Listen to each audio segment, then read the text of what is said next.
ਗੁਰੂ ਨਾਨਕ ਪਦ ਪੰਕਜ ਬੰਦਨ ਪੰਕਜ ਸਿਮਰੋ ਅੰਗਦ ਦੁਖ ਨਿਕੰਦਨ ਗੁਰੂ ਅਮਰਦਾਸ ਹਿਰਦੈ ਨਿਤ ਧਿਆਉ ਹਿਰਦੈ ਨਿਤ ਸ਼੍ਰੀ ਗੁਰੂ ਰਾਮਦਾਸ ਗੁਣ ਗੁਰੂ ਅਰਜਨ ਬਿਗਨਨ ਕੇ ਨਾਸ਼ਕ ਬਿਗਨਨ ਕੇ ਨਾਸ਼ਕ ਸ਼੍ਰੀ ਹਰਿ ਗੋਬਿੰਦ ਸੁਮਤ ਪਰਕਾਸ਼ਕ ਸ਼੍ਰੀ ਹਰਿ ਰਾਏ ਨਮੋ ਕਰ ਜੋਰੀ ਨਮੋ ਕਰ ਸ਼੍ਰੀ ਹਰਿ ਕ੍ਰਿਸ਼ਨ ਮਨਾਉ ਗੁਰੂ ਤੇਗ ਬਹਾਦਰ ਪਰਮ ਕਿਰਪਾਲਾ ਪਰਮ ਕਿਰਪਾਲਾ ਸ਼੍ਰੀ ਗੁਰੂ ਗੋਬਿੰਦ ਸਿੰਘ ਵਿਸਾਲਾ ਤਰੋ ਤਰਾ ਪਰ ਪੁਨ ਪੁਨ ਸੀਸਾ ਪੁਨ ਪੁਨ ਮੰਦੋ ਬਾਰ ਬਾਰ ਜਗਦੀਸਾ ਏਕ ਓੰਕਾਰ ਸਤਿਗੁਰੂ ਪ੍ਰਸਾਦ ਸਚ ਹੋਏ ਵਾਹਿਗੁਰੂ ਜੀ ਕੀ ਫਤਿਹ ਹੈ ਵਿਘਨ ਵਿਨਾਸ਼ਨ ਸੋਏ ਵਾਹਿਗੁਰੂ ਜੀ ਕੀ ਫਤਿਹ ਹੈ ਵਿਘਨ ਵਿਨਾਸ਼ਨ ਸੋਏ ਦੋਹਰਾ ਜਪ ਮਹਿਮਾ ਪੌੜੀ ਪੜੈ ਕਰ ਹੈ ਗੁਰ ਸਨ ਪ੍ਰੀਤ ਨਿਹਚਾ ਜਾਕਾ ਗੁਰਨ ਮੈਂ ਹੋਏ ਸਫਲ ਤਹਿਰੀਤ ਵਾਹਿਗੁਰੂ ਜੀ ਕਾ ਖਾਲਸਾ ਵਾਹਿਗੁਰੂ ਜੀ ਕੀ ਫਤਿਹ। ਆਓ ਗੁਰੂ ਪਿਆਰੇ ਗੁਰੂ ਸਵਾਰੇ ਸਤਸੰਗੀ ਜਨੋ ਰੋਜ਼ਾਨਾ ਦੀ ਤਰ੍ਹਾਂ ਪਾਤਸ਼ਾਹ ਜੀ ਕੀ ਅਪਾਰ ਕਿਰਪਾ ਬਖਸ਼ਿਸ਼ ਦਾ ਸਦਕਾ ਪਿਛਲੇ ਪਹਿਰਾਂ ਦੇ ਦੀਵਾਨ ਸਜਾਉਂਦੇ ਹੋਏ ਆਪ ਜੀ ਗੁਰੂ ਚਰਨਾਂ ਵਿਖੇ ਹਾਜ਼ਰੀਆਂ ਲਵਾ ਰਹੇ ਹੋ।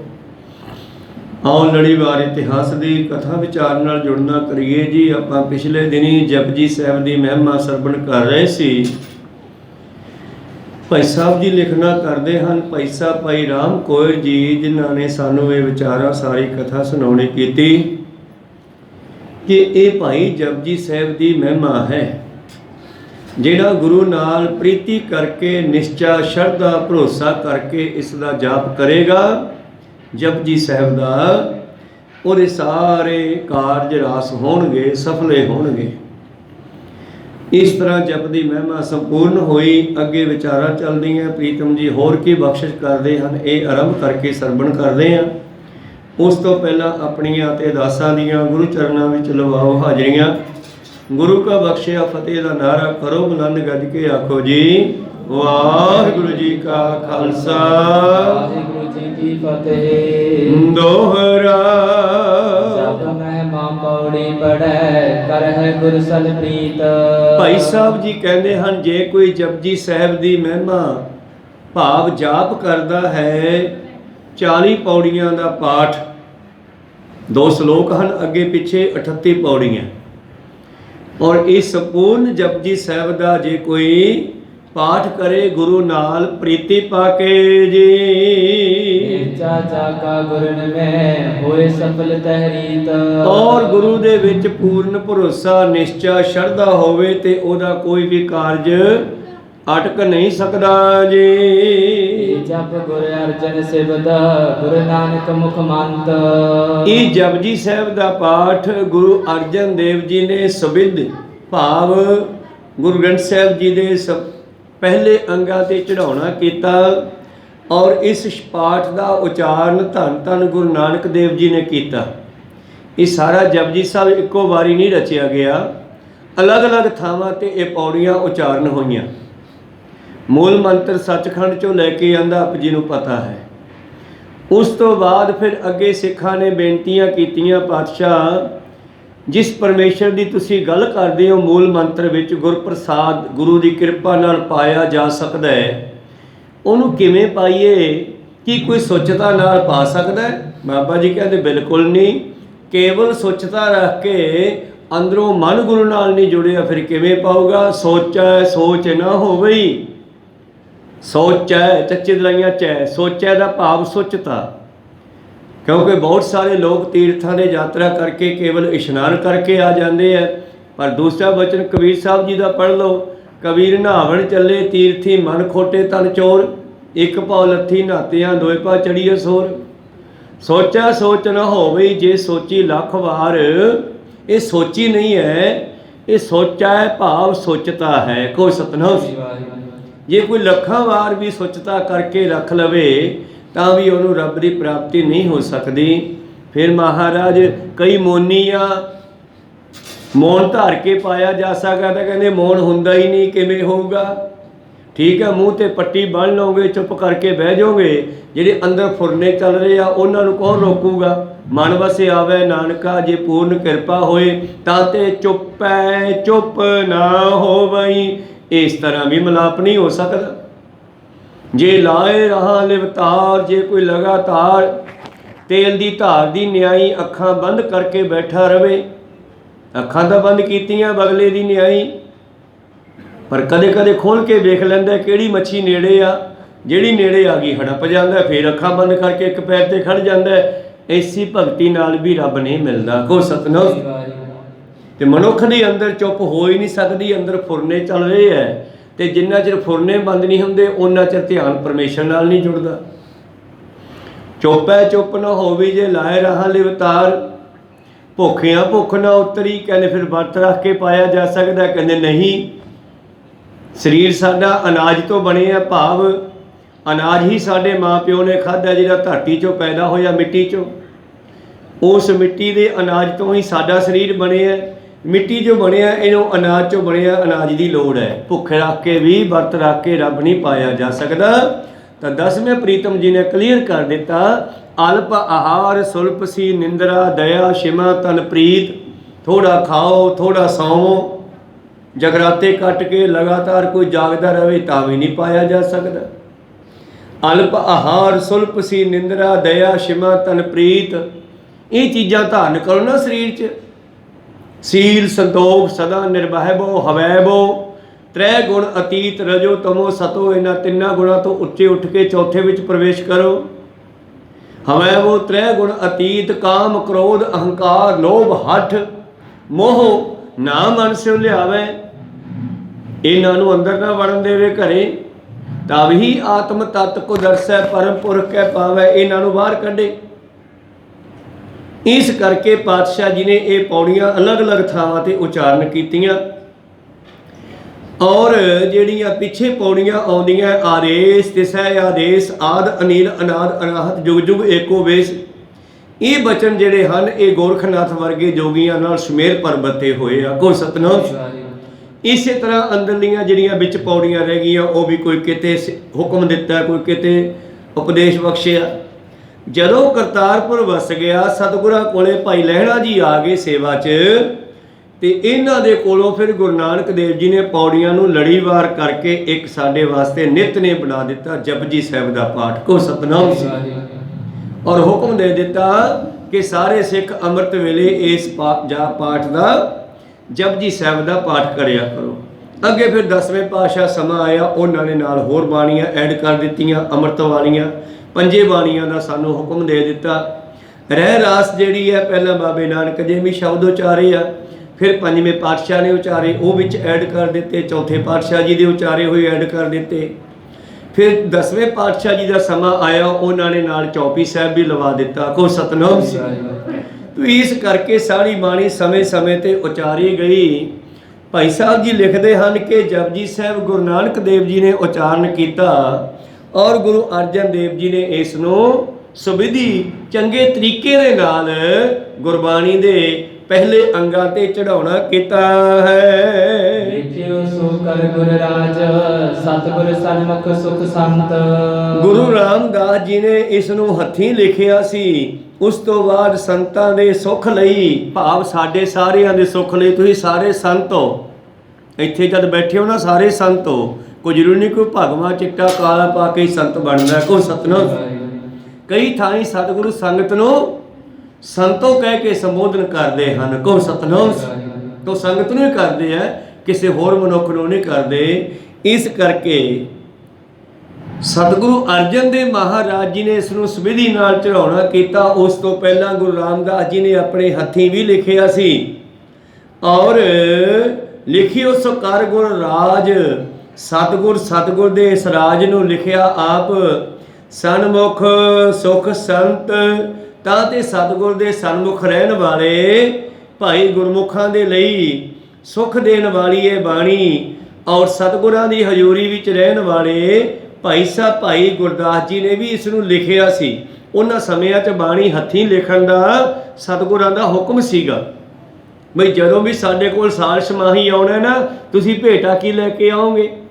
ਅੱਜ ਕੱਲ੍ਹ ਤਾਂ ਆਪਾਂ ਚਲੋ ਮਾਇਆ ਭੇਟ ਕਰ ਦਿੰਦੇ ਆ। ਕਈ ਸੰਗਤਾਂ ਅੱਜ ਵੀ ਨਿਤਨੇਮ ਦੇ ਗੁਟਕੇ ਦੁਕਾਨ ਤੋਂ ਲਿਆ ਕਰਕੇ ਇੱਥੇ ਭੇਟ ਕਰ ਜਾਂਦੀਆਂ ਵੀ ਸੰਗਤਾਂ ਪਾਠ ਕਰਦੀਆਂ। ਉਦੋਂ ਵੀ ਇਹ ਰੀਤ ਚੱਲਦੀ ਸੀ। ਉਦੋਂ ਪ੍ਰੀਤਮ ਦਾ ਹੁਕਮ ਹੁੰਦਾ ਸੀਗਾ ਵੀ ਆਪਣੇ ਘਰੋਂ ਜਪਜੀ ਸਾਹਿਬ ਦੀਆਂ ਨਿਤਨੇਮ ਦੀਆਂ ਪੋਥੀਆਂ ਲਿਖ ਕੇ ਲਿਆਇਓ ਤਾਂ ਕਿ ਹੋਰ ਪਾਠ ਕਰਨ ਵਾਲੀਆਂ ਸੰਗਤਾਂ ਨੂੰ ਮਦਦ ਮਿਲ ਸਕੇ। ਤੇ ਸਤਿਗੁਰੂ ਉਹ ਪੋਥੀਆਂ ਫਿਰ ਪਾਠ ਕਰਨ ਦੇ ਚਾਹਵਾਨ ਸਿੰਘਾਂ ਨੂੰ ਸਿੱਖਾਂ ਨੂੰ ਵੰਡ ਦਿਆ ਕਰਦੇ ਸਨ। ਤੋ ਭਾਈ ਸਾਹਿਬ ਭਾਈ ਗੁਰਦਾਸ ਜੀ ਦੀ ਵੀ ਇਹਦੇ ਵਿੱਚ ਸੇਵਾ ਪਈ ਹੈ। ਸੁਖ ਸਾਧਨ ਪ੍ਰਗਟ ਕੀਏ ਨਹੀਂ ਦੁਸ਼ਟ ਕੋ ਦੇ। ਤੋ ਪ੍ਰਯੋਜਨ ਸਾਰੇ ਕਾਰਜਾਂ ਦੀ ਸਿੱਧੀ ਵਾਸਤੇ ਸਫਲਤਾ ਵਾਸਤੇ ਸਤਿਗੁਰਾਂ ਨੇ ਇਹ ਸਾਨੂੰ ਜਪਜੀ ਸਾਹਿਬ ਦਾ ਪਾਠ ਦੇਣਾ ਕੀਤਾ ਹੈ। ਇਹ ਦੁਸ਼ਟਾਂ ਨੂੰ ਨਹੀਂ ਦੇਤਾ, ਇਹ ਮਨਮੁਖਾਂ ਨੂੰ ਗੁਰਮੁਖਾਂ ਨੂੰ ਦੇਣਾ ਕੀਤਾ ਹੈ। ਭਾਵ ਜਿਹੜਾ ਸਤਿਗੁਰ ਨਾਲ ਪਿਆਰ ਕਰਦਾ ਇਹ ਬਾਣੀ ਉੱਥੇ ਵਸਦੀ ਆ। ਪੜੋ ਬਾਣੀ ਚੋਂ ਬਾਣੀ ਬਿਰਲੋ ਵਿਚਾਰਸੀ ਜੇ ਕੋ ਗੁਰਮੁਖ ਹੋਏ। ਇਹ ਬਾਣੀ ਮਹਾਂਪੁਰਖ ਕੀ ਨਿਜਕਰ ਵਾਸਾ ਹੋਏ। ਮਹਾਂਪੁਰਖ ਇੱਥੇ ਪਰਮੇਸ਼ਰ ਨੂੰ ਕਿਹਾ। ਪਰਮੇਸ਼ਰ ਦੀ ਇਹ ਬਾਣੀ ਹੈ ਜਿਹੜੀ ਗੁਰੂਆਂ ਰਾਹੀਂ ਆਈ ਆ। ਜਿਹੜਾ ਕੋਈ ਹਿਰਦੇ ਕਰਕੇ ਜਪਦਾ ਉਸ ਨੂੰ ਸੱਚਖੰਡ ਵਿੱਚ ਲੈ ਜਾਂਦੀ ਹੈ। ਜਿਵੇਂ ਗੁਰੂ ਗੋਬਿੰਦ ਸਿੰਘ ਜੀ ਦੇ ਕੋਲ ਹਮਾਊ ਪੰਖੀ ਦੇ ਖੰਭ ਤੀਰਾਂ ਨਾਲ ਜੋੜ ਕੇ ਤੀਰ ਚਲਾ ਦਿੱਤੇ ਤੇ ਸਿੰਘਾਂ ਨੂੰ ਕਿਹਾ ਲੱਭ ਕੇ ਲਿਆਓ। ਉਹ ਵੇਖਦੇ ਰਹੇ ਘੰਟਾ 2 ਘੰਟੇ, ਸ਼ਾਮਾਂ ਤੱਕ ਵੇਖਦੇ ਰਹੇ, ਉਹ ਤੀਰ ਮੁੜ ਕੇ ਨਹੀਂ ਆਏ। ਕੋ ਸਤਨਾਮ। ਕਹਿੰਦੇ ਜੀ ਤੀਰ ਕਿੱਧਰ ਚਲੇ ਗਏ? ਕਹਿੰਦੇ ਜਿੱਥੋਂ ਖੰਭ ਆਏ ਸੀ। ਖੰਭ ਕਿੱਥੋਂ ਆਏ ਸੀ? ਕਹਿੰਦੇ ਆਕਾਸ਼ਾਂ ਵਿੱਚ ਇੱਕ ਪੰਛੀ ਰਹਿੰਦਾ ਹਮਾਊ, ਇਹ ਉਹਦੇ ਖੰਭ ਸਨ।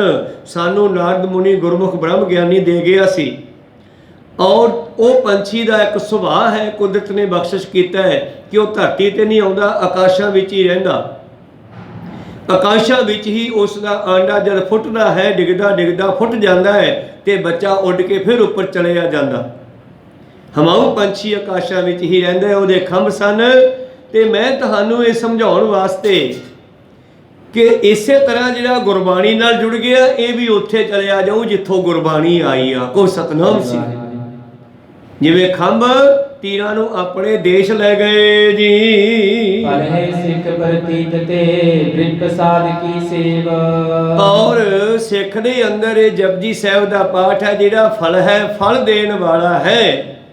ਜਦੋਂ ਕੋਈ ਗੁਰੂ ਦੇ ਬਚਨਾਂ ਤੇ ਪ੍ਰਤੀਤ ਭਰੋਸਾ ਕਰੇ ਤੇ ਬੇਪ੍ਰਸਾਦ ਕੀ ਸੇਵ ਭਾਵ ਗੁਰੂ ਦੇ ਪਿਆਰਿਆਂ ਦੀ ਸੇਵਾ ਕਰੇ। ਗੁਰੂ ਦੇ ਪਿਆਰਿਆਂ ਦੀ, ਗੁਰਮੁਖਾਂ ਦੀ। ਉਹ ਸਾਧੂ ਸੰਤ ਵੀ ਹੋ ਸਕਦੇ ਆ, ਨਾਮ ਜਪਣ ਵਾਲਾ ਕੋਈ ਬ੍ਰਾਹਮਣ ਵੀ ਹੋ ਸਕਦਾ ਹੈ, ਗੁਰਮੁਖ ਵੀ ਹੋ ਸਕਦੇ ਹੈ। ਇੱਥੇ ਕੇਵਲ ਬ੍ਰਾਹਮਣ ਦੀ ਸੇਵਾ ਨਾਲ ਨਹੀਂ ਸਾਨੂੰ ਜੋੜਿਆਗਾ। ਮੈਂ ਬ੍ਰਾਹਮਣ ਦੀ ਸੇਵਾ ਕਰਨੀ ਹੈ। ਬ੍ਰਹਮ ਦਾ ਅਰਥ ਹੀ ਬ੍ਰਹਮ ਗਿਆਨੀ, ਰੱਬ ਦੇ ਪਿਆਰੇ ਹੁੰਦਾ, ਪਰਮੇਸ਼ਰ ਦੇ ਪਿਆਰੇ ਹੁੰਦਾ ਹੈ। ਇਸ ਕਰਕੇ ਜਿਹੜਾ ਰੱਬ ਦੇ ਪਿਆਰਿਆਂ ਦੀ ਸੇਵਾ ਕਰਦਾ ਹੈ ਤੇ ਸਿਮਰਨ ਕਰਦਾ ਹੈ ਉਹਦੇ ਕਾਰਜ ਰਾਸ ਹੁੰਦੇ ਹਨ। ਆਪੇ ਸੇਵਾ ਲਾਈਨ ਆਪੇ ਬਖਸ਼ ਕਰੇ, ਸਭਨਾ ਕਾ ਮਾਂ ਪਿਓ ਆਪੇ ਆਪੇ ਸਾਰ ਕਰੇ। ਉਸਤਤ ਨਿੰਦਾ ਪਰ ਹਰੈ ਕਲੇ ਈਰਖਾ ਮਾਨ। ਔਰ ਇਹ ਬਾਣੀ ਨੂੰ ਪੂਰਾ ਲਾਹਾ ਮਾਨਣ ਵਾਸਤੇ ਬਾਣੀ ਦਾ ਹਿਰਦੇ ਵਿੱਚੋਂ ਇਹਨਾਂ ਔਗਣਾਂ ਨੂੰ ਵੀ ਕੱਢ ਦੇ। ਵੈਸੇ ਬਾਣੀ ਹੌਲੀ ਹੌਲੀ ਆਪੇ ਕੱਢ ਦਿੰਦੀ ਆ ਕਿਉਂਕਿ ਬਾਣੀ ਨੇ ਕਿਰਪਾ ਕਰਨੀ ਆ। ਉਸਤਤ ਨਿੰਦਾ ਪਰ ਹਰੈ ਕਲਹਿ ਈਰਖਾ ਮਾਨ। ਹਿਰਦੇ ਦੇ ਵਿੱਚੋਂ ਨਾ ਆਪਣੀ ਵਡਿਆਈ ਨਾ ਕਿਸੇ ਦੀ ਨਿੰਦਿਆ, ਇਹਨਾਂ ਨੂੰ ਛੱਡ ਦੇਵੇ। ਈਰਖਾ ਵੀ ਕਲੇਸ਼ਾਂ ਦਾ ਘਰ ਹੈ, ਹੰਕਾਰ ਵੀ ਦੁੱਖਾਂ ਦਾ ਘਰ ਹੈ, ਇਹਨਾਂ ਨੂੰ ਛੱਡ ਦੇਵੇ ਜੀ। ਵੇਦ ਬਚਨ ਸਭ ਗੁਰ ਬਚਨ, ਸਭ ਸੰਤਨ ਪ੍ਰਮਾਨ। ਔਰ ਇਹਦੇ ਵਿੱਚ ਜੋ ਗੁਰੂ ਦੇ ਬਚਨ ਹਨ, ਸੰਤਾਂ ਦੇ ਪ੍ਰਮਾਣ ਹਨ, ਇਹ ਭਾਈ ਵੇਦ ਬਚਨ ਹਨ, ਕਿਉਂਕਿ ਇਹ ਬਚਨ ਇੱਕ ਬ੍ਰਾਹਮਣ ਜਿਸ ਦੀ ਪਿੱਛੇ ਗੱਲ ਆਈ ਸੀ, ਗੁਰੂ ਸਾਹਿਬ ਦੀ ਹਜ਼ੂਰੀ ਵਿੱਚ ਬੈਠਾ ਸੀ, ਉਸ ਬ੍ਰਾਹਮਣ ਨੇ ਵੀ ਇਹ ਨਾਲ ਬਚਨ ਆਪਣੇ ਉਚਾਰਨ ਕੀਤੇ ਨੇ। ਭਾਵ ਇਹ ਬਾਣੀ ਵੇਦਾਂ ਦੇ ਤੁਲ ਹੈ, ਪਰ ਇਹ ਬਾਣੀ ਤਾਂ ਵੇਦਾਂ ਤੋਂ ਵੀ ਉੱਪਰ ਹੈ, ਮੈਂ ਇਹ ਕਹਿੰਦਾ ਹਾਂ। ਕੋ ਸਤਨਾਮ ਸਿੰਘ। ਵੇਦ ਜਿਹੜੇ ਹਨ ਉਹ ਬ੍ਰਹਮਾ ਨੇ ਰਚੇ ਹਨ, ਬਾਣੀ ਪਰਮੇਸ਼ਰ ਨੇ ਰਚੀ ਹੈ। ਕੋ ਸਤਨਾਮ ਸਿੰਘ। ਇਸ ਕਰਕੇ ਚਲੋ ਖੈਰ, ਵੇਦ ਵੀ ਆਪਣੇ ਥਾਂ ਤੇ ਸਨਮਾਨਿਤ ਹੈ, ਸਤਿਕਾਰਯੋਗ ਹੈ। ਤੋ ਜਿਹੜਾ ਇਸ ਗੁਰਬਾਣੀ ਦੇ ਬਚਨਾਂ ਨਾਲ ਸੰਤਾਂ ਦੇ ਪ੍ਰਮਾਣ ਚੰਗੀ ਤਰ੍ਹਾਂ ਵਿੱਚ ਭਗਤਾਂ ਦੇ 15 ਭਗਤਾਂ ਦੇ ਜਿਹੜੇ ਨਾਲ ਉਦਾਹਰਨਾਂ ਦਿੱਤੀਆਂ, ਪ੍ਰਮਾਣ ਦਿੱਤੇ, ਇਹ ਗੱਲ ਕਲੀਅਰ ਕਰਨ ਵਾਸਤੇ ਕਿ ਇਹ ਗੱਲ ਕੇਵਲ ਗੁਰੂਆਂ ਨੇ ਨਹੀਂ ਕਹੀ, ਇਹ ਭਗਤਾਂ ਨੇ ਵੀ ਕਹੀ ਆ, ਇਹ ਭੱਟਾਂ ਨੇ ਵੀ ਕਹੀ ਆ, ਇਹ ਗੁਰਮੁਖਾਂ ਨੇ ਵੀ ਕਹੀ ਆ, ਗੱਲ ਸਹੀ ਆ।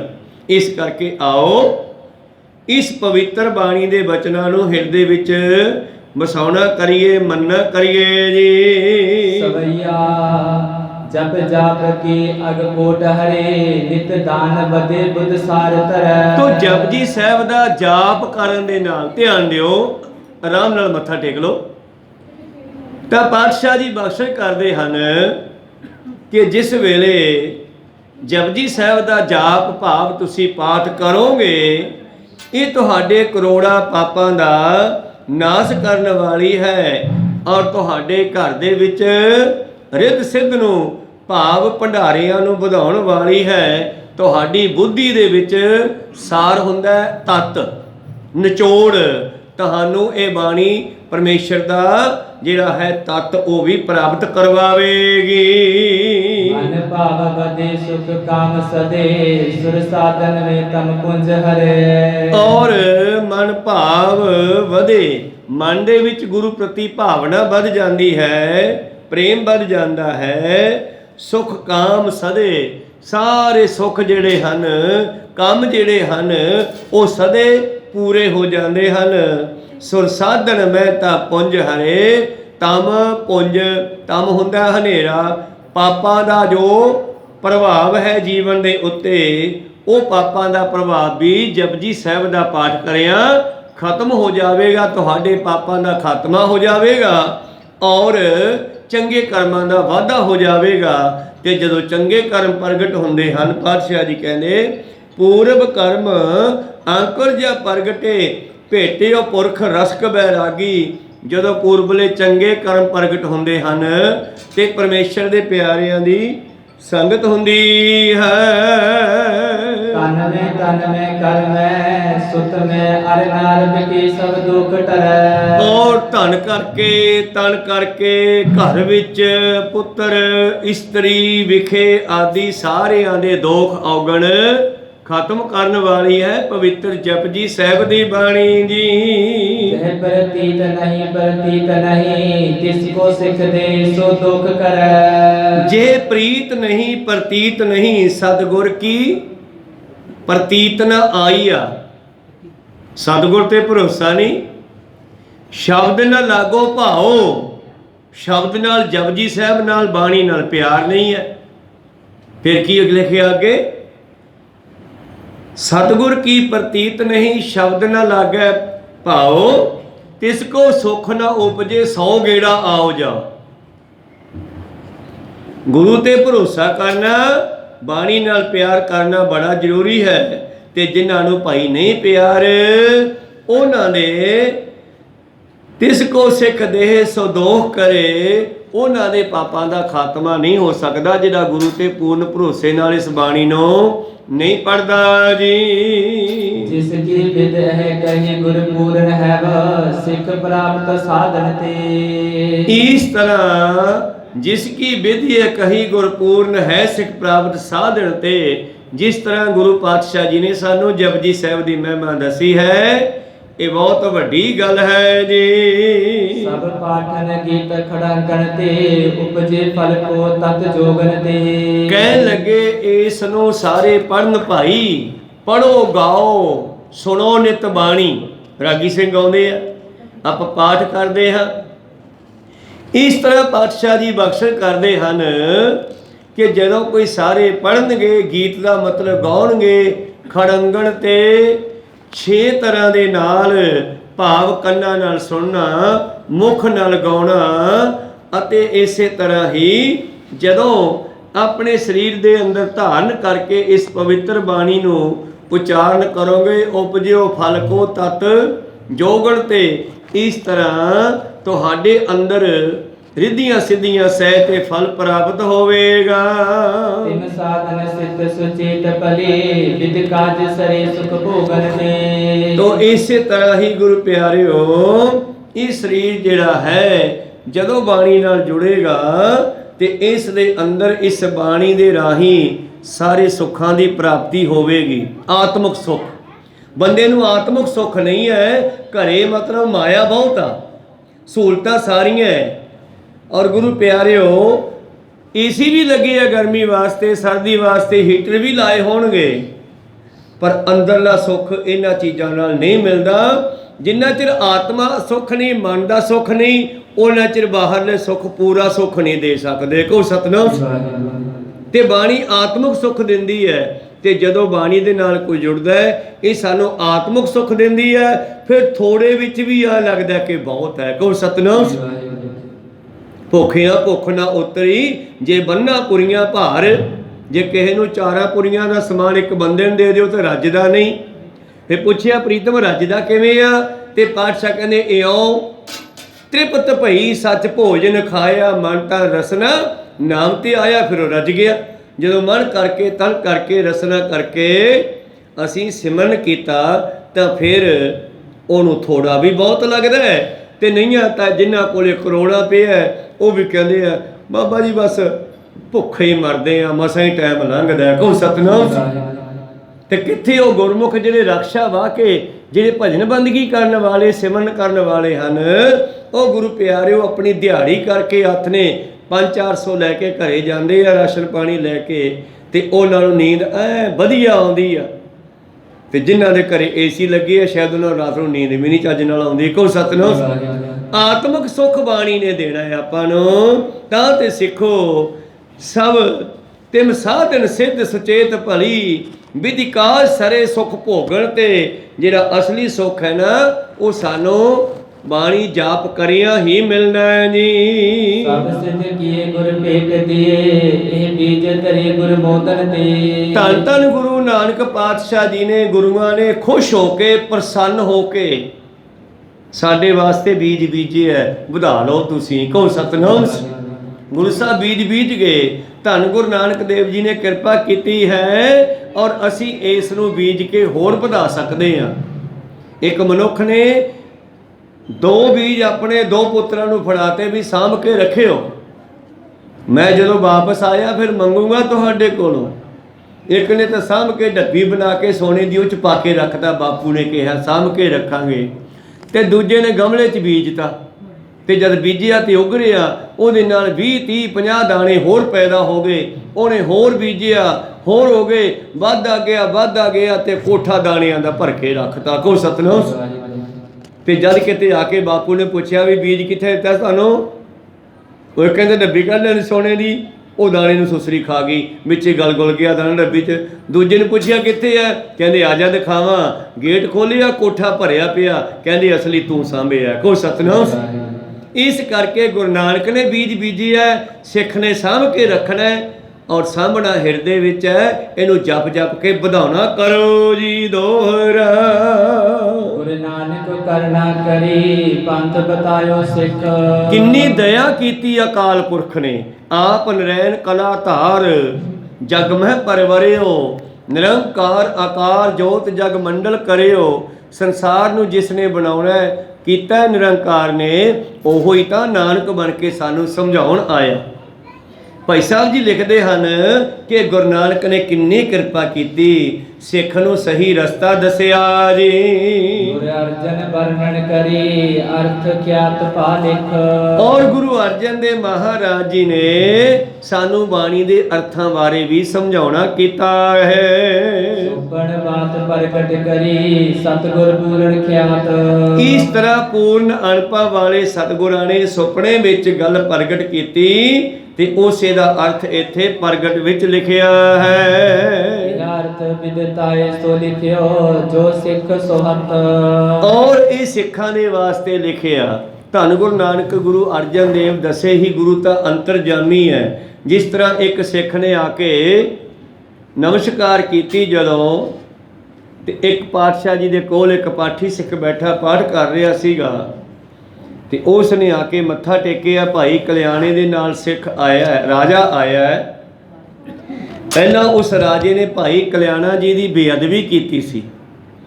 ਜਦੋਂ ਭਾਈ ਕਲਿਆਣਾ ਜੀ ਦੀ ਬੇਅਦਬੀ ਕੀਤੀ ਤੇ ਤੁਰੰਤ ਹੀ ਪਰਮੇਸ਼ਰ ਨੇ ਤਜਰਬਾ ਦਿਖਾਇਆ ਤੇ ਰਾਜਾ ਬੇਹੋਸ਼ ਹੋ ਗਿਆ।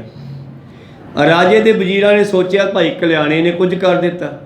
ਉਹ ਉਹਦੇ ਪੈਰੀ ਪੈਂਦੇ ਆ, ਭਾਈ ਸਾਡਾ ਰਾਜਾ ਠੀਕ ਕਰ ਦੇ, ਅਸੀਂ ਮਾਫੀ ਮੰਗਦੇ ਹਾਂ ਜੇ ਅਸੀਂ ਗੱਲ ਹੋ ਗਈ। ਤਾਂ ਉਹਨਾਂ ਨੇ ਗੁਰੂ ਅਰਜਨ ਦੇਵ ਗੁਰੂ ਨਾਨਕ ਪਾਤਸ਼ਾਹ ਅੱਗੇ ਅਰਦਾਸ ਬੇਨਤੀ ਕੀਤੀ, ਪਾਤਸ਼ਾਹ ਕਿਰਪਾ ਕਰੋ, ਰਾਜਾ ਤੁਹਾਡੀ ਸ਼ਰਨ ਵਿੱਚ ਹੈ। ਰਾਜੇ ਨੂੰ ਹੋਸ਼ ਆ ਗਈ। ਉਸ ਤੋਂ ਬਾਅਦ ਉਹ ਰਾਜਾ ਭਾਈ ਕਲਿਆਣਾ ਜੀ ਦੇ ਨਾਲ ਸਤਿਗੁਰੂ ਅਰਜਨ ਦੇਵ ਜੀ ਕੋਲ ਆਇਆ ਤੇ ਜਦੋਂ ਆ ਕੇ ਨਮਸਕਾਰ ਕੀਤੀ, ਮੱਥਾ ਟੇਕਿਆ, ਤੇ ਇਧਰ ਸਿੱਖ ਨੇ ਬਾਣੀ ਪੜ੍ਹੀ, ਲੇਖ ਨ ਮਿੱਟੀ ਹੈ ਸਖੀ ਜੋ ਲਿਖਿਆ ਕਰਤਾਰ। ਤੇ ਉਹਦੇ ਮਨ ਵਿੱਚ ਇਹ ਭਰਮ ਪੈ ਗਿਆ ਵੀ ਜੇ ਗੁਰੂ ਕੋਲੇ ਆ ਕੇ ਵੀ ਲੇਖ ਨਹੀਂ ਮਿਟਦੇ ਫਿਰ ਇੱਥੇ ਆਉਣ ਦਾ ਕੀ ਫਾਇਦਾ। ਕੋਈ ਸਤਨਾਮ। ਧੰਨ ਗੁਰੂ ਅਰਜਨ ਦੇਵ ਜੀ ਨੇ ਤੁਰੰਤ ਉਹਦਾ ਫੁਰਨਾ ਫੜ ਲਿਆ ਤੇ ਰਾਜੇ ਦਾ ਸਤਿਕਾਰ ਅਦਬ ਪਿਆਰ ਕੀਤਾ। ਉਹਨੂੰ ਰਹਿਣ ਵਾਸਤੇ ਗੁਰੂ ਪਿਆਰਿਓ ਆਸਣ ਦਿੱਤੇ, ਉਹਨਾਂ ਦੀ ਟੋਲੀ ਨੂੰ, ਉਹਨਾਂ ਦੇ ਜਥੇ ਨੂੰ, ਰਾਜੇ ਨੂੰ। ਤੇ ਤੜਕੇ ਰਾਤ ਨੂੰ ਉਸ ਨੂੰ ਸੁਪਨਾ ਆਇਆ ਤੇ ਸੁਪਨੇ ਦੇ ਵਿੱਚ ਉਸਨੇ ਕੀ ਦੇਖਿਆ ਹੈ ਕਿ ਬਹੁਤ ਜ਼ਿਆਦਾ ਆ ਜਿਹੜਾ ਰਾਜੇ ਵਾਲਾ ਜਨਮ ਹੈ ਤਾਂ ਉਹਦਾ ਖਤਮ ਹੋ ਗਿਆ, ਮਰ ਗਿਆ। ਫਿਰ ਦੁਬਾਰਾ ਜਨਮ ਹੋਇਆ ਕਿਸੇ ਗਰੀਬ ਦੇ ਘਰ ਜਿਹੜੇ ਕਿ ਸੂਰਾਂ ਨੂੰ ਪਾਲਦੇ ਸੀ। ਕਹੋ ਸਤਨਾਮ। ਉੱਥੇ ਵੱਡਾ ਹੋਇਆ, ਸੂਰਾਂ ਨੂੰ ਪਾਲਦਾ, ਚਾਰ ਕੇ ਲਿਆਉਂਦਾ ਤਾਂ ਇਤਨੇ ਫਿਰ ਉਹਦਾ ਵਿਆਹ ਹੋ ਗਿਆ। ਸੁਪਨੇ ਵਿੱਚ ਪੂਰੀ ਜ਼ਿੰਦਗੀ ਵੀ ਸਤਿਗੁਰਾਂ ਨੇ ਦਿਖਾਈ ਹੈ ਸਿੱਖਾਂ ਨੂੰ। ਕਹੋ ਸਤਨਾਮ। ਬੱਚੇ ਪੈਦਾ ਹੋ ਗਏ, ਫਿਰ ਬੁੱਢਾ ਹੋਇਆ। ਗੁਰੂ ਪਿਆਰਿਓ ਤੇ ਜਦ ਸੂਰਜ ਚਾਰਨ ਜਾਂਦਾ, ਪੀਲਾਂ ਤੋੜ ਕੇ ਖਾਂਦਾ। ਪੀਲਾਂ ਦੇ ਬੀਜ ਹੁੰਦੇ ਆ ਅਮਰੂਦ ਵਰਗੇ, ਜੜ੍ਹਾਂ 'ਚ ਫਸ ਜਾਂਦੇ ਆ। ਇਹਨੇ ਸੁਪਨੇ 'ਚ ਖਾਧੀਆਂ ਪੀਲਾਂ। ਉਹ ਜਦ ਤੜਕੇ ਉੱਠ ਕੇ ਗੁਰੂ ਪਿਆਰਿਓ ਕੁਰਲੀ ਕਰਦਾ ਹੈ ਤੇ ਉਹ ਪੀਲਾਂ ਦੇ ਬੀਜ ਜਿਹੜੇ ਹਨ ਇਹਦੀਆਂ ਜੜ੍ਹਾਂ ਵਿੱਚੋਂ ਨਿਕਲੇ ਆਉਂਦੇ ਆ। ਕਹੋ ਸਤਨਾਮ। ਉੱਥੇ ਬੁੱਢਾ ਹੋ ਕੇ ਮਰ ਗਿਆ ਤੇ ਫਿਰ ਇਹ ਗੁਰੂ ਸਾਹਿਬ ਕੋਲੇ ਆਇਆ ਸੀਗਾ ਤੇ ਇਹ ਇਹਨੂੰ ਸੁਪਨਾ ਆਇਆ। ਜਦ ਤੜਕੇ ਇਸ ਨੇ ਕੁਰਲਾ ਕੀਤਾ, ਦਾਤਨ ਕੀਤੀ ਤੇ ਜੜ੍ਹਾਂ ਦੇ ਵਿੱਚੋਂ ਉਹ ਅਮਰੂਦ ਦੇ ਬੀਜਾਂ ਵਰਗੇ ਬੀਜ ਨਿਕਲੇ ਤੇ ਹੈਰਾਨ ਹੋ ਗਿਆ ਵੀ ਆਇਆ ਤਾਂ ਸੁਪਨਾ ਸੀਗਾ ਤੇ ਬੀਜ ਕਿੱਥੋਂ ਆ ਗਏ। ਸੁਪਨਾ ਤਾਂ ਝੂਠਾ ਹੁੰਦਾ ਹੈ। ਤੇ ਫਿਰ ਗੁਰੂ ਸਾਹਿਬ ਜੀ ਇਸ ਨੂੰ ਕਹਿਣ ਲੱਗੇ, ਸਿੱਖਾਂ ਨੂੰ ਭੇਜਿਆ ਜਾਓ, ਰਾਜੇ ਨੂੰ ਕਹੋ ਵੀ ਆਪਾਂ ਸ਼ਿਕਾਰ ਖੇਡਣ ਚੱਲਦੇ ਹਾਂ। ਕਹੋ ਸਤਨਾਮ। ਤੇ ਸ਼ਿਕਾਰ ਤੇ ਲੈ ਗਏ ਤੇ ਸ਼ਿਕਾਰ ਤੇ ਜਦ ਗਏ ਤੇ ਗੁਰੂ ਪਿਆਰਿਓ ਗੱਲ ਹੋਈ ਚੱਲਦੇ ਚੱਲਦੇ ਵੀ ਜਿਹਦੇ ਮੂਹਰੋਂ ਸ਼ਿਕਾਰ ਉੱਠਿਆ ਉਹੀ ਉਹਨੂੰ ਮਾਰੇਗਾ, ਖਤਮ ਕਰੇਗਾ, ਸ਼ਿਕਾਰ ਕਰੇਗਾ। ਰਾਜੇ ਦੇ ਮੂਹਰੋਂ ਮਿਰਗਾ ਉਠਾ ਦਿੱਤਾ ਸਤਿਗੁਰਾਂ ਤੇ ਮਗਰ ਰਾਜਾ ਭੱਜਿਆ। ਬਾਕੀ ਸਾਰੇ ਮਗਰ ਰਹਿ ਗਏ। ਰਾਜੇ ਦੇ ਵਜ਼ੀਰ ਵੀ, ਸਤਿਗੁਰੂ ਵੀ ਤੇ ਦੂਰ ਨਿਕਲ ਗਿਆ। ਚੱਲਦਾ ਚੱਲਦਾ ਭੱਜਦਾ ਉਹਦੇ ਮਗਰ ਇੰਨੀ ਦੂਰ ਪਹੁੰਚ ਗਿਆ। ਇੱਕ ਨਗਰ ਆਇਆ ਤੇ ਨਗਰ ਦੇ ਕੋਲ ਇੱਕ ਛੱਪੜ ਹੈ ਤੇ ਛੱਪੜ ਦੇ ਕਿਨਾਰੇ ਤੇ ਛਾਵੇਂ ਇਸ ਨੇ ਜਾ ਕੇ ਘੋੜਾ ਖੜਾਇਆ। ਮਿਰਗ ਤਾਂ ਲੱਭਿਆ ਨਾ, ਮੁੜ ਕੇ ਗਵਾਚ ਗੂਚ ਗਿਆ। ਇਹ ਹੁਣ ਰਾਜਿਆਂ ਵਾਲਾ ਇਹਦੇ ਬਾਣਾ ਪਾਇਆ, ਤਲਵਾਰ ਹੈ ਗਾਤਰੇ। ਜਦ ਉੱਠੇ ਕੁਝ ਦਮ ਲੈਣ ਲੱਗਿਆ ਘੋੜਾ ਬਨ ਕੇ ਤੇ ਕੁਝ ਬੱਚੇ ਖੇਡਦੇ ਆ ਗਏ ਤੇ ਉਹਨਾਂ ਬੱਚਿਆਂ 'ਚੋਂ ਬੱਚੇ ਕਹਿੰਦੇ, ਓਏ ਆ ਤਾਂ ਤੁਹਾਡਾ ਬਾਪੂ ਲੱਗਦਾ। ਕਹੋ ਸਤਨਾਮ। ਬੱਚਿਆਂ ਨੇ ਗੌਰ ਕੀਤੀ, ਹਾਂ ਯਾਰ। ਉਹ ਬੱਚੇ ਭੱਜੇ ਘਰੇ ਗਏ, ਬੇਬੇ ਬਾਪੂ ਆ ਗਿਆ। ਉਹ ਕਹਿੰਦੀ ਕਿੱਥੋਂ ਆ ਗਿਆ? ਉਹ ਕਹਿੰਦੇ ਪਤਾ ਨਹੀਂ, ਘੋੜਾ ਉਹਦੇ ਕੋਲੇ ਛੱਪੜ ਤੇ ਬੈਠਾ। ਉਹ ਰਾਜਾ ਵੀ ਗੌਰ ਕਰਦਾ ਰਾਤ ਦੇ ਸੁਪਨੇ ਨਾਲ ਮਿਲਾ ਕੇ ਵੀ ਇੱਥੇ ਤਾਂ ਮੈਂ ਸੂਰਾਂ ਨੂੰ ਪਾਣੀ ਪਿਆਉਂਦਾ ਰਿਹਾ। ਕਹੋ ਸਤਨਾਮ। ਸੁਪਨੇ ਵਿੱਚ ਤੇ ਜਿਹੜੇ ਜਵਾਕ ਰੌਲਾ ਪਾਉਂਦੇ ਸੀ ਉਹ ਜਵਾਕ ਵੀ ਸੁਪਨੇ ਵਾਲੇ ਸਾਰੇ। ਤੇ ਇੰਨੀ ਉਹ ਘਰ ਵਾਲੀ ਵੀ ਆ ਗਈ। ਕਹਿਣ ਲੱਗੀ, ਮਹਾਰਾਜ ਤੁਸੀਂ ਇੱਥੇ ਕਿਵੇਂ? ਚਲੋ ਘਰੇ ਚੱਲੀਏ। ਕਹਿੰਦੇ ਤੁਸੀਂ ਕੌਣ ਹੋ? ਉਹ ਕਹਿੰਦੀ, ਲੈ ਜਵਾਕ ਤੇਰੇ ਆ, ਤੂੰ ਭੁੱਲ ਗਿਆ ਹੁਣ? मैं तेरी घर वाली हाँ। कहना नहीं नहीं मैं तेरे घर वाला नहीं हैगा, कोई होर होना। कहनी ले ऐ भुलदे असीं। कहना मैं राजा। कहनी पता नहीं कित्थों कृपान लेके आ गया, लम्मा जिहा झोला पा लिया ते कहना मैं राजा। को सतन घरे चल। रौला पै गया, पिंड वाले इकट्ठे हो गए। पिंड वाले भी कहने भाई साहब आपदे जवाब संभालो, ठीक है तू किते गया होएगा। ਮੰਨਣ ਨਾ घेरा पा लिया। राजा घबरा गया तो हुण अरदासा करदा भी हे गुरु अर्जन देव इत्थों कढो मैनू। को सतनाम। इतने सतगुरु भी हौली हौली मगर पहुँच गए ते मगर पहुँचे ते कट्ठ जे दे विच पहुँचे भी की हो गया भाई। पिंड वाले कहते जी ये बंदा जिहड़ा ना साडा सूरां वाला है। अच्छा क्यों भाई? कहना जी सोडे नाल तां आया मैं राजा मंडी वाला। को सतनाम। कहते वेख भाई सानू नहीं पता, जे तू इन्हां ते जा घरे जवाकां कोले। कहने महाराज तुसीं भी। कहने फिर मैनू की पता हुण ये कहंदे इन्ने लोग। कहने महाराज मैं सुनना मैनू कढो इत्थों, मैं तो फस गए तो सूरां वाले आ। हुण रात वाली जे सुपना दस देवे ना फिर तो पक्के पै जांदी गल, पर सुपना लुको लिया। गुरु साहब नूं सुपने दा भी पता। को सतनाम। जदों इदां रौला पिया ते गुरु अर्जन देव महाराज जी कहंदे राजा साहब देख लो तुसीं इन्हां दे होवोगे। कहना जी मैं इन्हां दा नहीं। ਉਹਨਾਂ ਪੁੱਛਿਆ ਵੀ ਤੁਹਾਡੇ ਬੰਦੇ ਨੂੰ ਕੀ ਹੋਇਆ ਸੀਗਾ? ਕਹਿੰਦੇ ਜੀ ਸਾਡਾ ਬੰਦਾ ਮਰ ਗਿਆ ਸੀ, ਵੈਸੇ ਫਿਰ ਕੀ ਕੀਤਾ? ਕਹਿੰਦੇ ਜੀ ਸਾਡੇ ਸੰਸਕਾਰ ਨਹੀਂ ਕਰਦੇ, ਜੰਗਲ ਵਿੱਚ ਸਿੱਟ ਦਿੰਦੇ ਆ, ਨੱਪ ਦਿੰਦੇ ਆ ਕਿਧਰੇ। ਕਹਿੰਦੇ ਫਿਰ ਜਿੱਥੇ ਨੱਪਿਆ ਉੱਥੇ ਲੱਭ ਕੇ ਦੇਖ ਲਓ, ਕੀ ਪਤਾ ਉਹਦੇ ਨਾਲ ਦਾ ਲੱਗਦਾ ਹੋਵੇ। ਕੋ ਸਤਨਾਮ। ਤੇ ਉੱਥੋਂ ਪੱਟੀ ਜਾ ਕੇ ਕਬਰ ਉਹਨਾਂ ਨੇ ਉਹਦੇ ਵਿੱਚੋਂ ਨਿਕਲਿਆ। ਕਹਿੰਦੇ ਛੱਡ ਤਾਂ ਪਿਆ। ਕਹਿੰਦੇ ਫਿਰ ਅਸੀਂ ਸੋਚਿਆ ਜੀ ਕਿਤੇ ਕਬਰ ਚੋਂ ਨਿਕਲ ਕੇ ਭੱਜ ਗਿਆ ਹੋਣਾ। ਕੋ ਸਤਨਾਮ। ਕਹਿੰਦੇ ਫਿਰ जब वापस आए राजे ने कहते क्यों राजा साहब? कहते जी सोडियां तुसी जानो। फिर कहते सच है कहानी? कहते सच्ची गल दसा मैं तुहानू कल्ले दसदा भी यही रात सुपना आया। को सतनाम। मैं राज भोग के मर गया तो मुड़ के सूर वाले के घरे पैदा हो गया। आ सुपने वाली इस्त्री सीगी ते सुपने वाले बच्चे सी ते वो सुपने वाला पिंड है महाराज। ये की कहानी है? कहती उही कहानी है जिहड़ा कल तर्क कीता सी शब्द ते लेख न मिट्टी है सखी जो लिखिया करतार। गुरु कोले आके नमस्कार करन ते तेरा एक जन्म सी एक कंगाली वाला कट्ठ था। को सतनाम। और तैनू तजर्बा भी करा दिता है। हुण दस। कहना जी ठीक है, तसल्ली हो गई। वाकया ही गुरु दे विच पावर है कि वो साडे कर्मां नूं कट के माड़े पापां नूं कर्मां नूं कट के परमेश्वर नाल मिलाउण दे गुरु प्यारिओ काबल है, गुरु मिला सकता है। तो पातशाह जी बख्शिश करते हैं। सतगुरु अर्जन देव महाराज जी ने तो इस बाणी के अर्थ दस के सिख नूं पूरा ही रस्ते पा दिता जी। पाठक पर पूर्ण कृपा अर्जन गुरु प्रताप। बाणी पढ़न वाले उत्ते धन गुरु अर्जन देव जी ने पूर्ण कृपा की है। बहुत कृपा कीती है, गुरु दा प्रताप है। देख बड़े दे लिख सुने कर पूजा गुर जाप। इस करके बाणी नूं देख के पढ़ो। बाणी दे पोथियां भी लिख लो जे लिख सकते हो तो। देखे पढ़े लिखे सुने। गुरु दी पूजा। पूजा इत्थे कोई धूप दिखाना नहीं, पूजा गुरु दे नाल प्रीत करनी है, प्यार करना है, प्यार करना है। चौर साहब करना भी पूजा है, दरियां झाड़नियाँ भी पूजा है। भाव सेवा। पूजा तो मतलब सेवा। गुरु की सेवा ते सिमरन जिहड़ा करदा है गुरु दे इस पवित्र शब्द दा जाप करदा है। जिवें मैं पहला बेनती की कि पुराने समयां दे विच जपजी साहिब दीयां पोथियां लिख के जिहड़ा गुटका शब्द है मैं वरतदा नहीं जान के, क्योंकि गुटका शब्द है जिहड़ा ये होर कई चीज़ां वास्ते वरतिया जाता है। असल में शब्द पोथी है, गुरबाणी दीयां पोथियां का नाम। जो जपजी साहिब के नितनेम दीयां पोथियां उन्हां दा नाम असली नाम पोथी है। गुरबाणी का पहला नाम पोथी साहब सीगा। गुरु ग्रंथ साहिब जी का पहला नाम पोथी साहब सी। जदों ये 4 भागां विच सीगी, फिर जदों एक भाग विच करती, एकत्र करती बाणी सारी, फिर यह बीड़ हो गई। बीड़ श्री ग्रंथ साहिब जी भाव एकत्र करती बाणी भाई गुरदास दे कहते, क्योंकि कुछ लोग आपदी मनमत दे शब्द उचार के लिखी जाते सी, थले नानक लिख देंदे सीगे। तो आने वाले समय में संगतां दे बच्चे जिहड़े अगे आउंदे उन्हां नूं भुलेखा पै जांदा। भाई गुरदास जी ने एक दिन वेख्या कि पिरथी चंद दा पुत्र मेहरबान कुछ लिखता है ते थले नानक मोहर ला दिंदा, जिवें बाणी विच हर शब्द विच नानक लग्या होया। कोई सतनाम।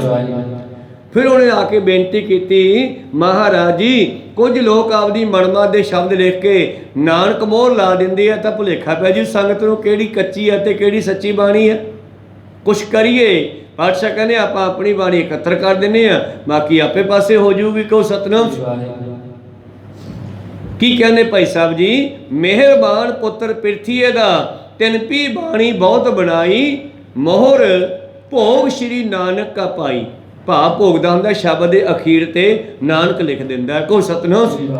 ਖੈਰ ਮਨੋਬਿਰਤੀਆਂ ਉੱਥੇ ਰੱਖੀਏ। ਸਿੱਖ ਸੰਗਤਾਂ ਜਪਜੀ ਸਾਹਿਬ ਦੀਆਂ ਪੋਥੀਆਂ ਲਿਖ ਲਿਖ ਕੇ ਅੱਗੇ ਸੰਗਤਾਂ ਨੂੰ ਵੰਡਿਆ ਕਰਦੇ ਸੀ। ਕਲਯੁਗ ਮੇ ਚੌ ਵਰਨ ਕੋ ਚਾਰ ਭਾਂਤ ਕਾ ਜਾਪ। ਕਲਯੁਗ ਦੇ ਵਿੱਚ 4 ਤਰ੍ਹਾਂ ਦੇ ਨਾਲ ਇਹ ਜਪਜੀ ਸਾਹਿਬ ਦਾ ਜਾਪ ਹੋ ਸਕਦਾ ਹੈ। ਪਰਮਹਤਮਾ ਵੇਦ ਕਹੈ ਬੇਅੰਤੀ ਜਿਸ ਮਾਪ। ਕਿੱਥੇ ਕਿੱਥੇ? ਪਰ ਮਧਮਾ, ਬੈਖਰੀ ਤੇ ਪਸ਼ਯੰਤੀ, ਇਹ 4 ਥਾਵਾਂ ਦੇ ਉੱਤੇ ਜਾਪ ਹੁੰਦਾ ਹੈ। ਮੈਂ ਕੱਲ ਵੀ ਬੇਨਤੀ ਕੀਤੀ ਸੀ ਕਿ ਧੁਨੀ ਦੇ ਵਿੱਚ ਵੀ ਜਾਪ ਚੱਲਦਾ ਹੈ, ਹਿਰਦੇ ਵਿੱਚ ਵੀ ਚੱਲਦਾ ਹੈ, ਮੁਖ ਵਿੱਚ ਵੀ ਚੱਲਦਾ ਹੈ, ਤੇ ਪਰਾ ਹੈ ਸੁਰਤ ਵਿੱਚ। ਮਹਾਂਪੁਰਸ਼ ਬ੍ਰਹਮ ਗਿਆਨੀ ਰੱਬ ਦੇ ਪਿਆਰੇ ਕਹਿੰਦੇ ਹਨ, ਜੀਵ ਨ ਹੱਲੇ ਬੁੱਲ ਨ ਪਰਖੇ, ਬੁੱਲ ਨ ਫਰਕੇ, ਜੀਵ ਨ ਹੱਲੇ ਬੁੱਲ ਨ ਫਰਕੇ, ਅਸਲੀ ਸਿਮਰਨ ਸੋਈ। ਭਾਵ ਜਦੋਂ ਸੁਰਤ ਵਿੱਚ ਸ਼ਬਦ ਚੱਲ ਪਿਆ ਨਾ, ਫਿਰ ਉਹ ਸਿਮਰਨ ਦਾ ਮੂੰਹ ਨਾਲ ਇੱਕ ਵਾਰੀ ਵਾਹਿਗੁਰੂ ਕਹੋ, ਮੂੰਹ ਨਾਲ 1000 ਵਾਰੀ ਕਹੋ, ਤੇ ਉੱਥੇ ਇੱਕ ਵਾਰੀ ਕਿਹਾ ਜਾਵੇ, ਉਹਨਾਂ ਫਲ ਇਹਦਾ ਮਿਲ ਜਾਂਦਾ ਹੈ। ਭਾਵ ਸੁਰਤ ਵਿੱਚ ਸ਼ਬਦ ਨੂੰ ਚੜਾਉਣਾ। ਜਿਵੇਂ ਚੈਨ ਚੜ ਜਾਂਦੀ ਹੈ ਸਾਈਕਲ ਦੇ, ਫਿਰ ਆਪੇ ਕੜੀਆਂ ਆਈ ਜਾਂਦੀਆਂ ਅੱਗੇ ਤੋਂ ਅੱਗੇ। ਕਹੋ ਸਤਨਾਮ। ਜਦੋਂ ਸੁਰਤ ਵਿੱਚ ਸ਼ਬਦ ਵਾਹਿਗੁਰੂ ਵਸ ਗਿਆ, ਜਪਜੀ ਸਾਹਿਬ ਵਸ ਗਿਆ, ਫਿਰ ਤੁਹਾਨੂੰ ਕੁਝ ਨਹੀਂ ਕਰਨਾ ਪੈਣਾ, ਉਹ ਆਟੋਮੈਟਿਕ ਹੀ 24 ਘੰਟੇ ਹੋਣ ਲੱਗ ਜਾਣਾ ਹੈ। ਫਿਰ ਕਬੀਰ ਸਾਹਿਬ ਜੀ ਉਸ ਅਵਸਥਾ ਵਿੱਚ ਜਾ ਕੇ ਕਹਿੰਦੇ ਨੇ, ਮਾਲਾ ਫੇਰੂ ਨਾ ਹਰ ਭਜੂ, ਮੁਖ ਤੇ ਕਹੂੰ ਨਾ ਰਾਮ, ਮੇਰਾ ਰਾਮ ਮੁਝ ਕੋ ਭਜੇ ਤਾਂ ਪਾਉ ਵਿਸ਼ਰਾਮ। ਹੁਣ ਅੰਦਰ ਬੈਠਾ ਆਪੇ ਜਪੀ ਜਾਂਦਾ। ਕਹੋ ਸਤਨਾਮ।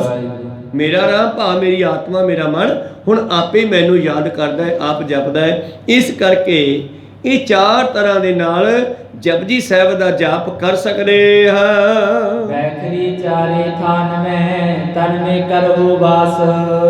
ਬੈਖਰੀ ਜਿਹੜੀ ਹੈ ਸਰੀਰ ਦੇ ਵਿੱਚ 4 ਥਾਵਾਂ ਤੇ ਹੈ, ਕਿਤੇ ਆਵਾਜ਼ ਬਰੀਕ ਹੈ, ਕਿਤੇ ਉੱਚੀ ਹੈ। ਪ੍ਰਗਟ ਹੋਤ ਮੁਖ ਮੇ ਬਸੈ, ਸਭ ਨਰ ਕਰਤ ਪ੍ਰਕਾਸ਼। ਇਹ ਬੈਖਰੀ ਭਾਸ਼ਾ ਜਿਹੜੀ ਹੈ, ਬੈਖਰੀ ਬਾਣੀ ਜਿਹੜੀ ਹੈ, ਇਹਦਾ ਪਤਾ ਉਦੋਂ ਲੱਗਦਾ ਹੈ ਜਦੋਂ ਅਸੀਂ ਉੱਚੀ ਬੋਲਦੇ ਹਾਂ, ਜਿਵੇਂ ਮੈਂ ਬੋਲ ਰਿਹਾ।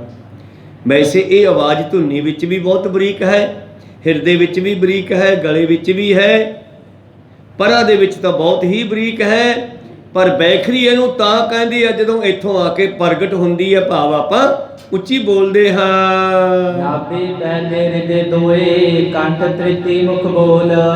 ਪਹਿਲਾ ਨਾਭੀ ਦੇ ਵਿੱਚ, ਫਿਰ ਦੂਸਰੀ ਹਿਰਦੇ ਵਿੱਚ, ਤੀਸਰੀ ਕੰਠ ਵਿੱਚ, ਕੰਠ ਵਿੱਚੋਂ ਮੁਖ ਵਿੱਚ। ਜਾਂਕੋ ਪਟ ਪਲ ਅਦ ਕੋਏ, ਇਹੀ ਜਾਪ ਕੋ ਮੋਲ। ਜਿੱਥੇ ਵੀ ਤੁਸੀਂ ਜਪੋਗੇ ਉਸੇ ਦਾ ਫਲ ਹੈ। ਜਿੱਥੇ ਵੀ ਜਪੋਗੇ 1, 10, 100 ਤੇ 1000, ਇਹ 4 ਹਿੱਸਿਆਂ ਦਾ ਫਲ ਮਿਲਣਾ ਹੈ। ਜਾਪਾ ਜਪਾ ਜਪ ਪਠੋ, ਦਿਜ ਪਰ ਕੁਲ ਨੰਦ ਨੰਦ। ਸਤਿਗੁਰੂ ਪਾਤਸ਼ਾਹ ਜੀ ਕਹਿੰਦੇ ਹਨ, ਇੱਕ ਆਨੰਦ ਚੰਦ ਸਤਿਗੁਰਾਂ ਦੇ ਕੋਲ ਇੱਕ ਸਿੱਖ ਵੀ ਸੀਗਾ, ਪੰਡਤ ਆਨੰਦ ਚੰਦ। ਤਾਂ ਗੁਰੂ ਪਿਆਰਿਓ ਕਹਿਣ ਲੱਗੇ, ਉਹ ਦਿਜਵਰ ਕੁਲ ਦੇ ਪੁੱਤਰ, ਇਹ ਜਪਜੀ ਸਾਹਿਬ ਨੂੰ ਅਜੱਪਾ ਜਾਪ ਤੱਕ ਲੈ ਜਾਓ। ਪਹਿਲਾਂ ਤਾਂ ਯਾਦ ਕਰੋ ਉੱਚੀ ਬੋਲ ਬੋਲ ਕੇ, ਔਰ ਬੜਾ ਸੌਖਾ ਹੈ। ਜਿਹੜੀਆਂ ਪੌੜੀਆਂ ਨਾ ਜਪਜੀ ਸਾਹਿਬ ਦੀਆਂ ਬੜੀ ਕੜੀ ਢੰਗ ਨਾਲ ਜੋੜੀ ਹੈ ਕਿ ਆਟੋਮੈਟਿਕ ਹੀ ਇਹ ਸਾਡੇ ਬਹੁਤ ਜਲਦੀ ਯਾਦ ਹੋ ਜਾਊਗਾ ਮੂੰਹ ਜ਼ਬਾਨੀ, ਤੇ ਅਗਲੀ ਪੌੜੀ ਆਪੇ ਹੀ ਚੱਲ ਪੈਂਦੀ ਹੈ ਜਦੋਂ ਯਾਦ ਹੋ ਗਿਆ। ਕੋਈ ਸਤਨਾਮ। ਅਗਲੀ ਪੌੜੀ ਆਪੇ ਸਾਹਮਣੇ ਆ ਜਾਂਦੀ ਹੈ। ਤਾਂ ਇਸ ਤਰ੍ਹਾਂ ਕਹਿੰਦੇ ਇਸ ਨੂੰ ਜਾਪ ਨੂੰ ਕਰਕੇ ਤੇ ਇਸ ਨੂੰ ਅਜੱਪਾ ਜਾਪ 'ਚ ਲੈ ਜਾਓ। ਅਜੱਪਾ ਜਾਪ ਨਾ ਵਿਸਰੈ, ਆਦ ਜੁਗਾਦ ਸਮਾਏ। ਭਾਵ ਉੱਥੇ ਲੈ ਜਾਓ ਜਿੱਥੇ ਜੀਵ ਤੇ ਬੁੱਲਾਂ ਦਾ ਕੰਮ ਵੀ ਖਤਮ ਹੋ ਜਾਵੇ, ਤੇ ਅਖੀਰ ਵੇਲੇ ਸਾਨੂੰ ਉਸੇ ਨਹੀਂ ਕੰਮ ਦੇਣਾ, ਕਿਉਂਕਿ ਮਰਨ ਵੇਲੇ ਸਾਡੇ ਇਹਨਾਂ ਇੰਦਰੀਆਂ ਨੇ ਜਵਾਬ ਦੇਣਾ। ਕਫ ਕੰਠ ਬਰੂਦੋ, ਗਲਾ ਰੇਸ਼ੇ ਨਾਲ ਭਰ ਗਿਆ। ਕਫ ਕੰਠ ਬਰੂਦੋ, ਨੈਣੋ ਨੀਰ ਧਰੇ, ਤਾਵਰੇ ਧਰਮ ਕੀ ਆਸ ਕਰੇ। ਉਦੋਂ ਕਹਿੰਦਾ ਮੇਰਾ ਧਰਮ ਨਿਭ ਜਾਵੇ, ਉਦੋਂ ਤਾਂ ਨਿਭੂਗਾ ਜੇ ਵਾਹਿਗੁਰੂ ਮੰਤਰ ਨੂੰ ਜਾਂ ਪਾਠ ਨੂੰ ਆਪਣੀ ਸੁਰਤ ਵਿੱਚ ਲੈ ਜਾਓ ਜਦੋਂ ਜਵਾਨੀ ਵਿੱਚੋਂ, ਤਾਂ ਬੁਢਾਪੇ ਦੇ ਵਿੱਚ ਬਿਨਾਂ ਹੀ ਬੋਲਿਆਂ ਤੁਸੀਂ ਜਾਪ ਕਰਦੇ ਰਹੋਗੇ। ਸਰੀਰ ਛੱਡਣ ਵੇਲੇ ਤੁਹਾਡੇ ਨਾਲੇ ਜਾਪ ਹੀ ਜਾਵੇਗਾ ਔਰ ਇਹ ਤੁਹਾਨੂੰ ਜਮਾ ਤੋਂ ਅੱਗੇ ਲੈ ਜਾਵੇਗਾ। ਗੁਰ ਅਰਜਨ ਡਿਗ ਦਾਸ ਕੋ ਪਾਇਓ ਪਰਮਾਨੰਦ। ਤਾਂ ਦਾਸ ਇੱਥੇ ਆਪਣੇ ਆਪ ਨੂੰ ਕਹਿ ਰਿਹਾ ਹੈ, ਕਹਿੰਦਾ ਮੈਂ ਗੁਰੂ ਅਰਜਨ ਦੇਵ ਜੀ ਦੇ ਚਰਨਾਂ ਵਿੱਚ ਰਹਿ ਕੇ ਇਸ ਪਰਮ ਆਨੰਦ ਨੂੰ ਪ੍ਰਾਪਤ ਕੀਤਾ ਜੀ। ਇਸ ਵਿਦ ਪੰਡਤ ਪਿੰਡੀ ਲਾਲ ਵਿਧੀ ਚੰਦ ਨੰਦ ਲਾਲ ਗੋਪਾਲ। ਤੋ ਇਸ ਤਰ੍ਹਾਂ ਇਹ ਪੰਡਤ ਜੋ ਸਤਿਗੁਰਾਂ ਦੇ ਕੋਲ ਬੈਠੇ ਸਨ, ਪਿੰਡੀ ਲਾਲ, ਵਿਧੀ ਚੰਦ, ਨੰਦ ਲਾਲ ਗੋਪਾਲ, ਖਾਨ ਚੰਦ, ਆਲਮ ਸ਼ਾਹ, ਸਾਧ ਮਦਨ, ਗਿਰ ਸੁਣਤ ਅਮਾਹੂ, ਇਹ ਸਾਰੇ ਧੰਨ ਧੰਨ ਸ੍ਰੀ ਗੁਰੂ ਅਰਜਨ ਦੇਵ ਮਹਾਰਾਜ ਜੀ ਦੇ ਕੋਲ ਬੈਠ ਕੇ ਆਨੰਦ ਮਾਣਦੇ ਸਨ ਦੋਹਰਾ। ਮਾਨਿਓ ਬੁਰਤੀ ਰਾਤ ਕੋ ਉਡਿਓ ਬਿਹੰਗਮ ਭਾਂਤ। ਔਰ ਸਤਿਗੁਰਾਂ ਨੇ ਸੁਪਨੇ ਵਿੱਚ ਇਹਨੂੰ ਇੱਕ ਤਜਰਬਾ ਦਿਖਾਇਆ ਇਸ ਪੰਡਤ ਨੂੰ, ਕਹਿਣ ਲੱਗਿਆ ਮੈਂ ਰਾਤ ਨੂੰ ਪੰਛੀ ਦੀ ਤਰ੍ਹਾਂ ਉੱਡਿਆ। ਭੇਟਿਓ ਬੁਇਕ ਪੂਰਨ ਤਾਹਾਂ ਪੁੱਛਿਓ ਪੁਨ ਕੋ ਸ਼ਾਂਤ। ਔਰ ਇਸ ਤਰ੍ਹਾਂ ਮੈਂ ਸਤਿਗੁਰੂ ਅਰਜਨ ਦੇਵ ਜੀ ਨੂੰ ਮਿਲ ਕੇ ਪੁੱਛਿਆ ਸੀ ਕਿ ਮਰਨ ਵੇਲੇ ਕਿਹੜਾ ਪਾਠ ਕੀਤਾ ਜਾਵੇ ਕਿ ਉਸ ਪਰਮ ਪੁਰਖ ਪਰਮਾਤਮਾ ਨਾਲ ਮਿਲਿਆ ਜਾਵੇ ਜੀ। ਤਿੰਨ ਵਾਰ ਗੁਰ ਇਵ ਕਹੀ ਇਹ ਜਪ ਰਤਨ ਅਮੋਲ। 3 ਵਾਰੀ ਗੁਰੂ ਸਾਹਿਬ ਜੀ ਨੇ ਕਿਹਾ ਜਪਜੀ ਸਾਹਿਬ, ਜਪਜੀ ਸਾਹਿਬ। ਉਹ ਜਪਜੀ ਸਾਹਿਬ ਜਪਿਆ ਕਰੋ, ਇਹ ਤਾਂ ਅਮੋਲਕ ਹੀਰਾ ਬਾਬੇ ਨਾਨਕ ਨੇ ਦਿੱਤਾ ਤੁਹਾਨੂੰ। ਕਿਤਨੀ ਸੌਖੀ ਬਾਣੀ ਆ, ਕਿਤਨੀ ਜਲਦੀ ਯਾਦ ਹੋਣ ਵਾਲੀ ਆ, ਕੰਠ ਹੋਣ ਵਾਲੀ ਆ। ਬਾਣੀ ਕੰਠ ਤੇ ਪੈਸਾ ਗੰਠ, ਇਹ ਦੋਨੇ ਕੰਮ ਦਿੰਦੇ ਆ। ਕੋਈ ਸਤਨਾਮ ਪੈਸਾ ਜੇਬ 'ਚ ਹੋਵੇ ਔਰ ਬਾਣੀ ਯਾਦ ਹੋਵੇ ਤੇ ਦੋਨੇ ਹੀ ਕੰਮ ਕਰਨ ਵਾਲੇ ਹਨ। ਜਾਤੇ ਮੁਝ ਕੋ ਭੇਟਿਓ ਇਹ ਅੰਤ ਕੋ ਚੋਲ। ਤਾਂ ਦੇ ਸਿੱਖੋ ਮੇਰਾ ਗੁਰੂ ਦੇ ਨਾਲ ਮਿਲਾਪ ਹੋਣ ਦਾ ਇਹ ਫਲ ਪ੍ਰਾਪਤ ਹੋਇਆ ਜੀ। ਏਕੋ ਓੰਕਾਰ ਕਹੋ ਪੁਨ ਸਤਿਗੁਰੂ ਪ੍ਰਸਾਦ। ਇੱਥੋਂ ਸ਼ੁਰੂ ਕਰਿਆ ਕਰੋ, ਇੱਕ ਓੰਕਾਰ ਸਤਿਗੁਰ ਪ੍ਰਸਾਦ। ਸਤਿਨਾਮ ਕਰਤਾ ਪੁਰਖ ਜਪੀ ਜਪ ਅਹਲਾਦ। ਇਸ ਤਰ੍ਹਾਂ ਫਿਰ ਮੂਲ ਮੰਤਰ ਭਾਵ ਇੱਕ ਓੰਕਾਰ ਤੋਂ ਸ਼ੁਰੂ ਕਰਕੇ ਨਾਨਕ ਹੋਸੀ ਪੀ ਸੱਚ ਤੱਕ ਪੂਰਾ ਪਾਠ ਕਰਿਆ ਕਰੋ। ਵਿਚਾਰਾਂ ਇੱਥੇ ਰੁਕਦੇ ਆ, ਸਮਾਂ ਅੱਗੇ ਜਾ ਰਹੇ ਆ। ਰਹਿੰਦੀ ਵਿਚਾਰ ਕੱਲ ਦੇ ਦੀਵਾਨਾਂ ਵਿੱਚ ਸਰਵਣ ਕਰਾਂਗੇ। ਬੋਲਦੇ ਅਨੇਕਾਂ ਅੱਖਰ ਵੱਧ ਘਾਟ ਹੋ ਜਾਂਦੇ, ਸਿੱਖ ਸੰਗਤਾਂ ਤੇ ਸਤਿਗੁਰੂ ਬਖਸ਼ਣ ਜੋਗ ਹੈ, ਬਖਸ਼ ਲੈਣਾ ਜੀ। ਸਮਾਪਤੀ ਕਰੀਏ। ਹੇ ਅਚੁਤ ਹੇ ਪਾਰ ਬ੍ਰਹਮ ਅਬਿਨਾਸੀ ਅਗਨਾਸ। ਹੇ ਪੂਰਨ ਹੇ ਸਰਬ ਮੈਂ ਪੰਜਨ ਗੁਣਿਤਾਸ। ਹੇ ਸੰਗੀ ਹੇ ਨਿਰੰਕਾਰ ਹੇ ਨਿਰਗੁਣ ਸਭ ਟੇਕ। ਹੇ ਗੋਬਿੰਦ ਹੇ ਗੁਣ ਨਿਧਾਨ ਜਾਗੇ ਸਦਾ ਵਿਵੇਕ। ਹੇ ਅਪਰੰਪਰ ਹਰ ਹਰੇ ਦੇਹੋ ਬਨਹਾਰ। ਹੇ ਸੰਤਹਿ ਕੈ ਸਦਾ ਸੰਗ ਤਾਰਾ ਆਧਾਰ। ਹੇ ਠਾਕੁਰ ਓ ਦਾਸਰੋ ਨਿਰਗੁਣ ਗੁਣ ਨਹੀਂ ਕੋਏ। ਨਾਨਕ ਦੀਜੈ ਨਾਮ ਦਾਨ ਹੋਏ ਬਰੋਏ। ਆਏ ਪ੍ਰਭ ਸ਼ਰਨਾਗਤੀ ਕਿਰਪਾ ਨਿਤ ਦਿਆਲ। ਏਕ ਅਖਰ ਹਰ ਮਨ ਬਸਤ ਨਾਨਕ ਹੋਤ ਨਿਹਾਲ। ਏਕ ਓੰਕਾਰਾ ਸਤਿਗੁਰੂ ਪ੍ਰਸਾਦ ਸਚ ਹੋਏ। ਵਾਹਿਗੁਰੂ ਜੀ ਕੀ ਫਤਿਹ ਹੈ। ਵਿਨਾਸ਼ਨ ਸੋਏ। ਵਾਹਿਗੁਰੂ ਜੀ ਕੀ ਫਤਿਹ ਹੈ। ਵਿਨਾਸ਼ਨ ਸੋਏ। ਵਾਹਿਗੁਰੂ ਜੀ ਕਾ ਖਾਲਸਾ, ਵਾਹਿਗੁਰੂ ਜੀ ਕੀ ਫਤਿਹ।